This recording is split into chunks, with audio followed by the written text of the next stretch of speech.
bah on est parti pour jouer. Hop. Hop là. Et le crayon, paf. Incroyable. On va du coup jouer à Dice Quest. Jeu Cosmoduck. Et vous avez le choix entre 8 € ou 6,50 €. C'est pour ça que j'étais pas sûr et que en fait j'ai fait mes recherches mais pas vraiment. Vous avez du coup Dice Quest avec les 4 dés si vous n'avez pas de dés chez vous. Si vous avez des dés chez vous, vous avez la version sans dés qui est à 6,50 €. C'est un dungeon crawling, donc on va explorer un donjon.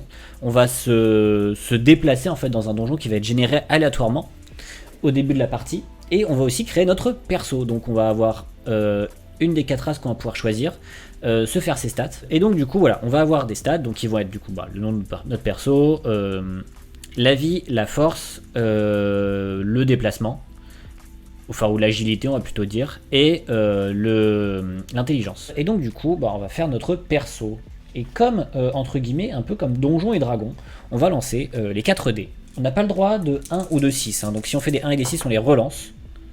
Sinon le reste on garde. Pour le moment on est assez équilibré, voilà. Et on n'a pas des stats incroyables mais ça passe. Ce qui va se passer c'est que ce sont les 4 statistiques qu'on va pouvoir mettre chez notre personnage. Du coup les races sont des modificateurs. Donc les orques ils ont plus 2 en force, moins 2 en intelligence. Les elfes ils ont plus 2 en vitesse, moins 2 en force. Les nains ils ont plus 1 en force, moins 1 en vitesse. Et les nerds ils ont plus 4 en intelligence, moins 4 en force. Donc on va prendre l'orque. On va faire bourrin. Je vais mettre 4 en vie. Donc je prends le 2, comme ça je me mets 4 en force. Donc j'ai utilisé ces deux là. Ensuite j'ai 4 en vitesse et 1 en intel. Parce que je suis un orc et que du coup je suis con. Donc voilà, là on a fait notre perso. On va l'appeler pour le moment Dice. Voilà, on va pas se compliquer la vie. Et du coup on a fait les stats. On est bon, on n'a pas d'XP parce qu'en fait on va faire des étages. Et on est parti pour faire la tour maléfique. Alors du coup, ce qui va se passer, c'est qu'on va lancer un seul dé. Et on va se baser sur les modèles qui sont ici. Là j'ai fait 1, donc je fais le plan qui est ici. Donc ici ça c'est un coffre. J'ai un mur comme ça qui fait qui fait ça là. Et ça fait ça, et ça c'est fermé. Et ici j'ai un autre coffre. Donc, et du coup là ce que je fais c'est que je dois le tourner, je dois le pivoter d'un quart. Et ensuite du coup là j'ai fait 3, donc je prends le modèle 3 et je le fais dans ce sens là. Tac tac. Et ce qui fait que ça va drastiquement changer. Et c'est pour ça en fait que c'est un jeu qui a énormément de possibilités. Parce que vu que en fonction de l'ordre de vos lancers de dés et en plus du résultat que vous faites, ça va avoir en fait des résultats complètement différents à chaque fois et votre donjon va être complètement différent à chaque fois. Et ça, c'est ma foi assez stylé. Voilà, j'ai généré le donjon, donc ça c'est l'entrée, même s'il y a un mur c'est pas grave, je peux passer par l'entrée, et là c'est la sortie. Et donc du coup je dois faire hop hop hop hop hop hop hop hop hop hop hop hop hop hop hop hop hop et voilà. Sachant que évidemment l'idée sera de récupérer peut-être les coffres ou tuer les monstres, et on va mettre les monstres maintenant. Alors l'estremont, on lance un dé bleu, enfin un dé blanc normalement, parce que moi j'ai des dés noirs, parce que je suis le mal, et un dé rouge. Et ensuite on va faire en fonction du coup du quadrillage. Donc si par exemple je fais 1 et 1, le monstre il serait ici. Par exemple. Donc là 2 et 5. Donc 2 et 5, le monstre il est ici. Normalement ils disent qu'il faut faire soit un dessin de monstre, soit dessiner sa belle-mère, soit dessiner quoi déjà? Un rond. Mais je vais faire un vrai monstre moi. Je vais faire un vrai monstre comme ça. Voilà, il est pas content. Du coup, tu choisis dans quel ordre? Non, parce que du coup, les rouges sont là et les noirs sont là. Tout bêtement. Donc moi, j'ai pas le droit de choisir. Donc, déplacez votre personnage du nombre de cases correspondant à sa vitesse ou moins en traçant un trait continu dans le niveau et en respectant ceci. Vous ne pouvez pas traverser les murs, vous n'êtes pas obligé de vous arrêter sur une case contenant un coffre. Si vous passez sur une case contenant un monstre vivant, vous devez vous arrêter et l'affronter ou tenter de l'esquiver ou le corrompre. Le corrompre, ça va être avec ça là, et ça nous fait des points négatifs à la fin de la partie. Tout le monde a joué, un nouveau monstre arrive dans le donjon, par contre à chaque fois on va rajouter des monstres. Donc je suis obligé de me balader, quand je finis mon tour, on affronte un monstre, etc. etc. Pour combattre les monstres, ce qui va se passer, c'est que je vais lancer un dé, plus, du coup, entre guillemets comme ici, donc un dé blanc, plus ma valeur, et 2 dés pour le monstre. Donc je vais prendre mon deuxième dé rouge et on est parti. Bah du coup, hein, on rentre ici, donc un déplacement, vu que j'en ai 4. 2 déplacements, 3 déplacements, il y a le monstre, je vais le combattre. Il n'y a pas plus longtemps un orque, après qu'il ait mangé, fracassé quelques crânes. Oui, voilà, c'est bon, hein. Les orques, c'est pas des monstres, quoi. Ils naissent dans la boue, ils sont moches, mais c'est pas grave, c'est pas leur faute. Et ça commence bien, parce que je prends déjà un dégât. Nique bien sa mère. J'ai bien fait hein, de bien booster la force, quoi, d'avoir vraiment un truc assez fort en force. Hein. Est-ce que je mets fin à mon tour et que je la... Ah non, je vais faire le déplacement quand même, du coup, en mode paf, comme ça, et puis après je referai le déplacement pour revenir en arrière. C'est un dungeon crawler en fait, tout à fait. Donc nouveau tour, on va mettre un nouveau monstre. Donc pour mettre un nouveau monstre, c'est assez simple.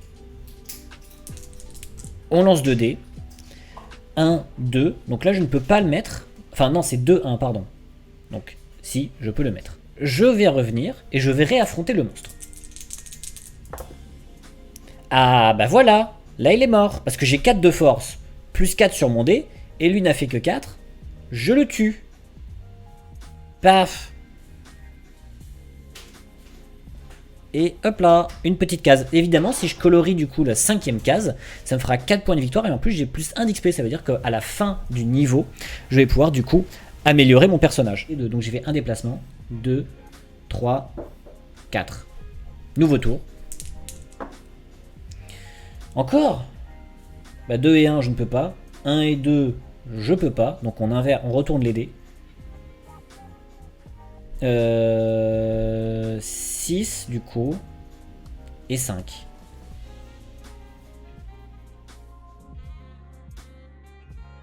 Et c'est reparti.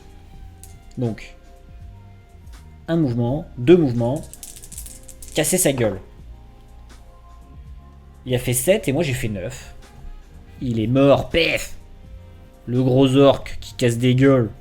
Sachant qu'on va aller jusqu'au niveau 2. Donc là on est niveau 0, du coup on va faire 3 feuilles.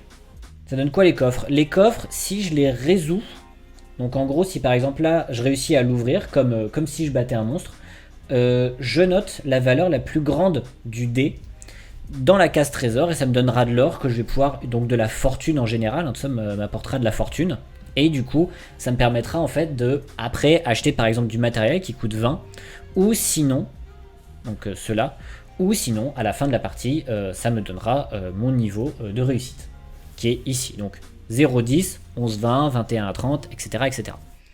Et c'est reparti. Donc, un mouvement. Et je lui casse encore sa gueule, hein, évidemment. Voilà, hein, un mouvement.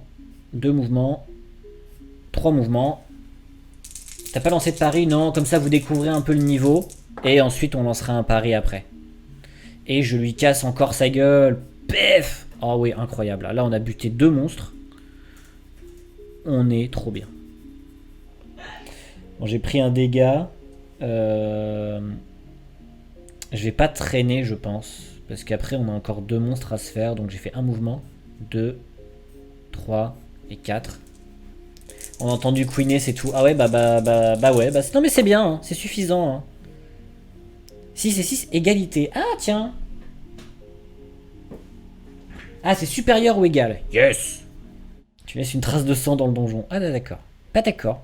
Paf, un mouvement. On va se faire ce monstre-là.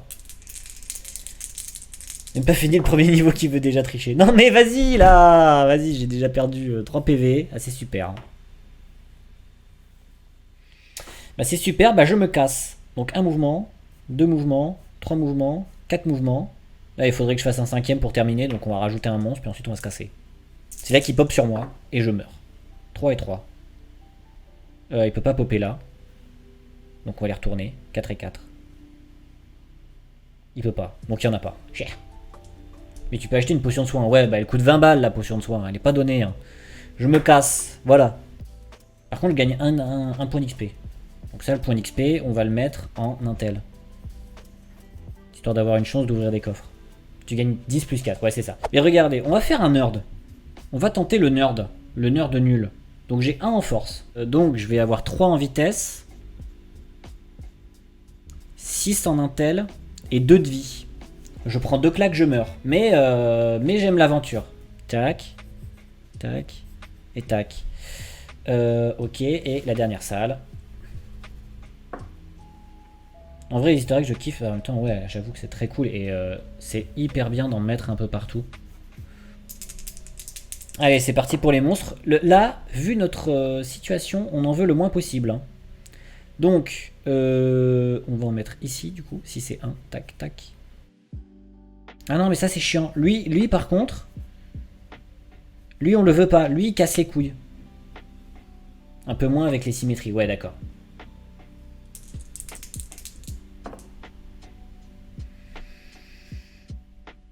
C'est 4. Ah putain, mais lui aussi il va m'emmerder là. Non mais non.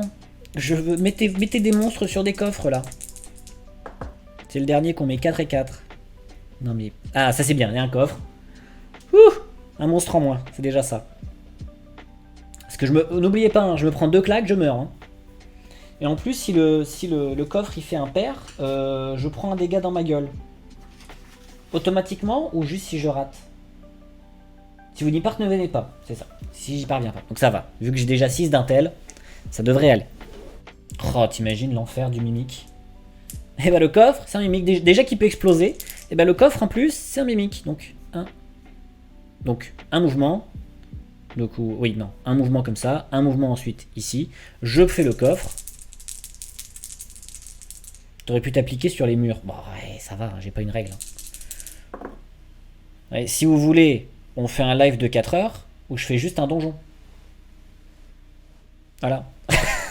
Quel connard. Si vous n'êtes pas content, hein. Et j'ai fait 10. C'est bon. Supérieur ou égal. C'est bon. J'ai un coffre. Donc la valeur la plus grande c'est 6. Oh oui. Oh ça c'est bien ça. Oh oui. Ça c'était. Ça c'est déjà. Ça c'était un coffre qui était worse. Hein. Nouveau tour. Donc j'ai que 3 déplacements. Et un monstre en 1, enfin en 2, 1, je ne peux pas, donc en 1, 2, donc 1, 2 ici. Par contre, il va falloir que je l'esquive celui-là. Pour l'esquiver, oui, c'est pareil que pour le combattre. Le truc, c'est qu'on a que 3.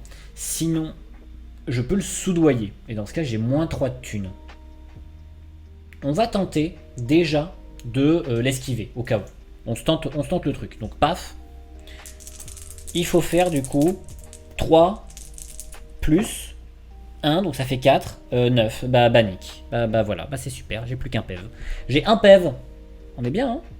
Donc un mouvement, 2 mouvements, 3 mouvements. Fin de tour. Donc un move. Tac, coffre. J'ai fait 6 et 6, 12. Lui, il a fait que 6. Bah voilà. J'ai 3 en plus. Mais ça, c'est bien. En vrai, les coffres, c'est worse. Hein. Donc, 3 et 2. 3 et 2, on peut pas. 2 et 3, on peut. Putain, et il pop sur ma gueule. Non, mais c'est... Et s'il est sur ma gueule, je suis obligé de me le taper. Putain. Et ben on va le soudoyer, hein, tant pis, hein, corruption, hein, voilà, hein, j'ai pas envie de crever, donc un mouvement, 2 mouvements, et puis on va se faire le coffre. Hein. Voilà, moins 3 points. Moins 3 points parce que je donne ma thune. Comme un tocard.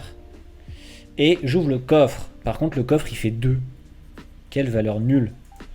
Donc 1, 2, 3. Nouveau monstre. Et là, le monstre repop encore sur moi. Quel enfer. 3 et 1.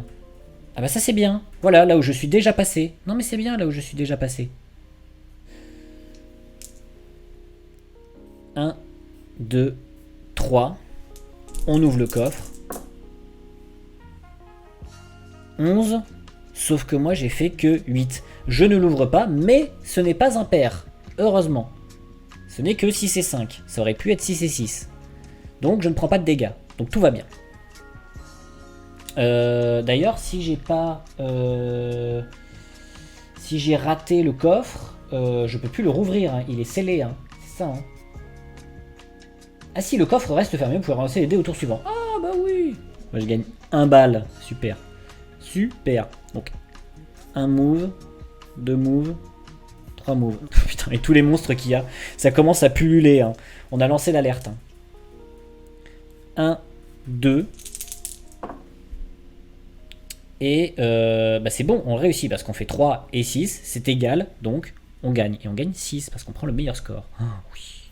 1. C'est mon dernier move du tour. Et 9. Et moi j'ai fait 7, donc je ne l'ouvre pas. Je termine mon tour.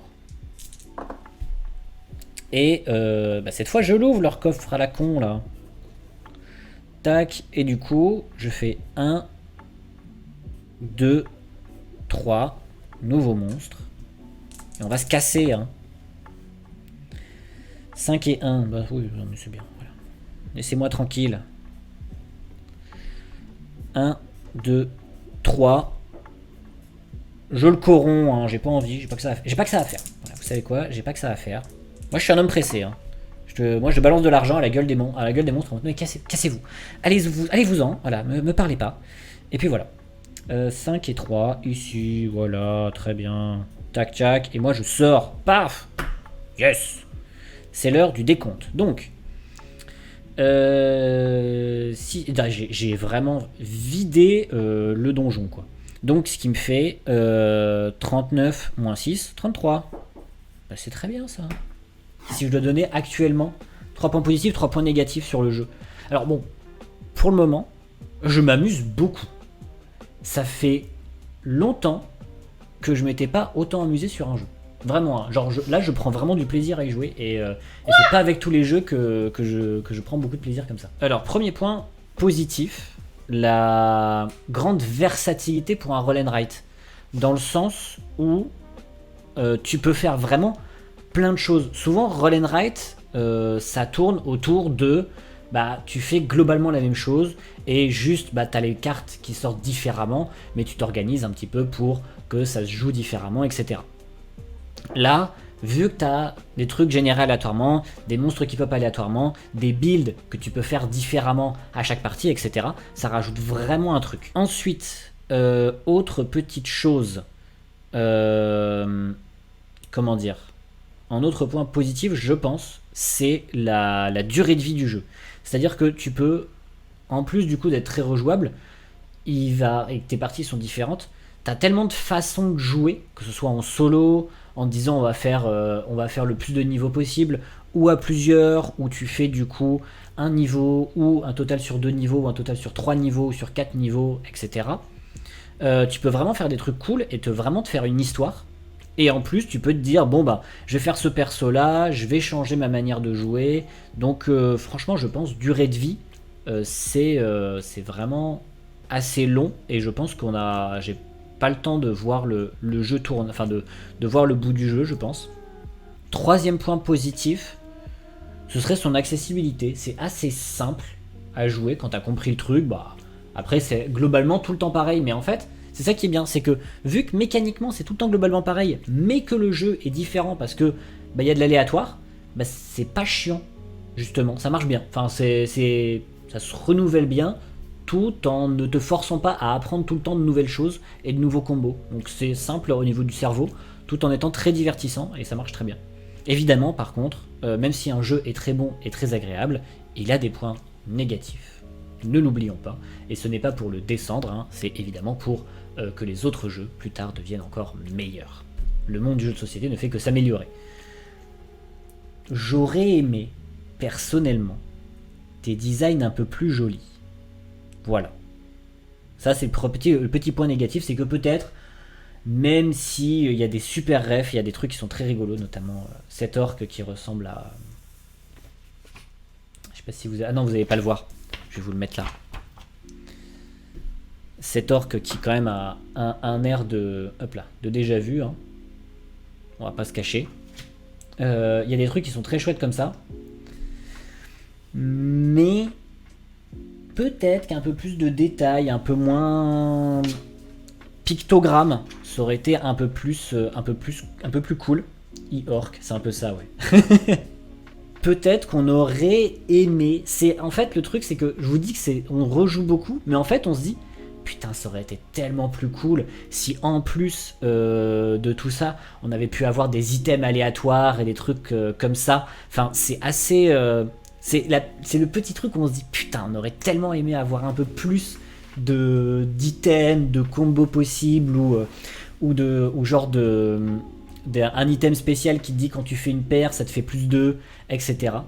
Et ouais, comme un peu un roguelike infini, et aussi du coup, peut-être même un vrai truc de quand tu finis un niveau, ou quand tu finis, genre à la fin, tu fais un combat final de boss, ou un truc comme ça, un truc un peu plus, un peu punchy quoi. Si je dois donner un troisième point négatif, alors moi, comme ça on en avait déjà parlé avec The Loop, mais moi, l'aléatoire ne me pose pas de problème, dans le sens où pour moi c'est un kiff l'aléatoire, c'est vraiment très kiffant. Et ce que là, ça peut poser problème pour certaines personnes, c'est que quand même c'est très aléatoire. Ça peut être un problème pour certaines personnes. Moi, ça me pose aucun souci, j'aime beaucoup ça. Mais c'est vrai qu'il y a des gens qui sont plus dans le côté mathématique du roll and write. Là, c'est plus de l'aléatoire et puis tu te laisses vivre le jeu, quoi. Voilà. Voilà, c'était 3 points positifs, 3 points négatifs. Merci beaucoup, des bisous, à plus, je vous aime beaucoup. Bonne soirée, bon bye.